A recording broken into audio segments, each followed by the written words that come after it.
As firm as a barbell might be, it's not a solid object. This has ball bearings in, and ball bearings are not indestructible. If you drop it, especially from height, like waist height or overhead, then bearings will get damaged. When them bearings are damaged, the bar will not spin like this, and it will lock up and get stuck. But when you're doing fast turning overhead movements, that momentum is held in the bar, and instead of freely spinning, it spins you with it. So don't drop the empty barbell. Another thing to note is the 5 plates. The bumper 5 plates are the thinnest, and because of the thinnest, they don't have a lot of the metalwork here, and repeated drops from height will crack the rubber and eventually render these unusable. So when you're dropping a barbell, never drop it with 5 plates on, and never drop it when it's empty.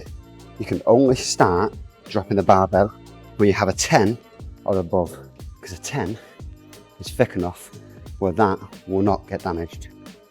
We can start dropping when it comes to 10 kilogram plates aside, because they're thick enough to handle the drop without getting damaged.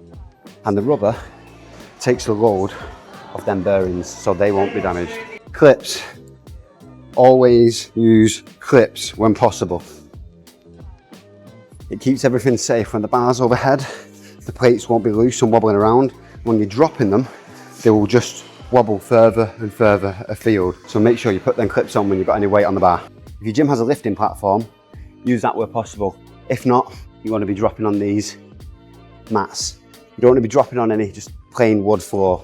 Likewise, even with the lifting platform, you don't want to be dropping your barbell onto that, because that's a rock hard surface compared to that rubber floor. So it's just going to put more load through them bearings. The lifting platform is for your feet and to drive that impact, to keep your feet stable.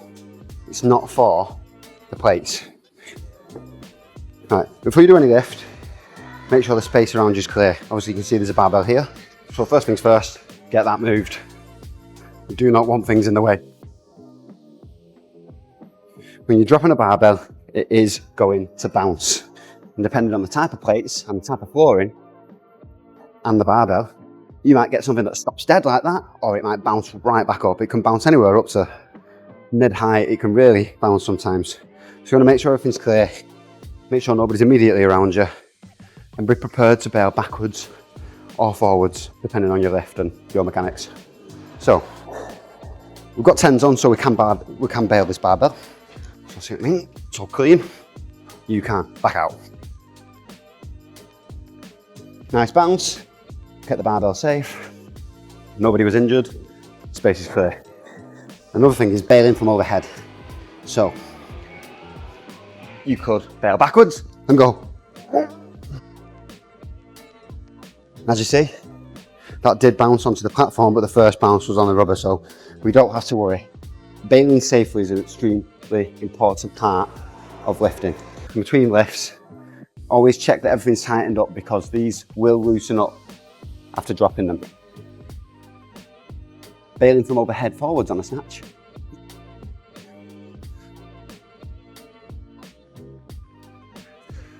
Often when people's weight starts getting heavier, bailing is the default.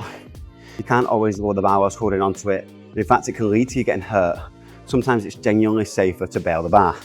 So an example of bailing it, holding it, I'm at 40 kilograms here, so we're okay.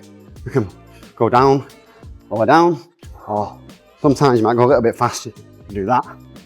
But as you can imagine, when the weight starts ramping up, that movement can take a toll on your back. So when you start getting heavy, bailing from overhead is absolutely fine after you consider them other things, like your flooring and your surroundings.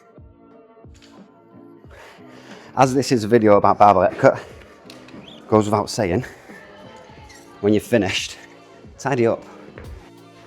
It takes 2 minutes, maybe longer if you're a unit, and you've loaded up your barbell like mad. It makes it easier for everyone else, makes it easier for you. We've already done a video on chalk. And liquid chalk won't leave much residue on the bar. But if you're using loose chalk or block chalk, it's going to make a mess of the bar. So where possible, clean up that bar. Some gyms will have something like this, and you can cause this on the bar, and you can rub it to clean it.